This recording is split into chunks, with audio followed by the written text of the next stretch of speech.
பாங்கி நெருந்திகளும் செய்ய பத்தொழி வீசி பறந்தது பாரி தாயின் மணி கொடுப்பாரி அதை தாழ்ந்து பணிந்து உடல் நிலவாரி தாயின் மணி கொடுப்பாரி கம்பத்தின் கீழ் காணி எங்கும் காணரும் வீர பெருந்திர கூட்டம் நகர்புரிய கபீர தங்கள் நல்லுயிர் நீங்கி கொடியினை காக்கும் தாயின் மணி கொடுப்பாரி அதை தாழ்ந்து பணிந்து உடலிடவாரி தாயின் மணி கொடுப்பாரி.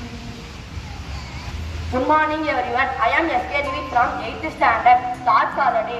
An object that is at rest will tend to remain at rest. An object that is in motion will tend to remain in motion unless acted upon by an outside force. By Sir Isaac Newton. Thank you.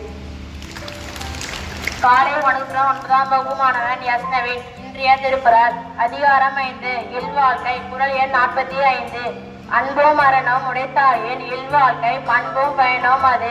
பொருள்: அன்பும் மரணம் உடைய இல்வாழ்க்கையே பண்பானதும் பயன் அளிப்பதானதும் ஆகும். நன்றி.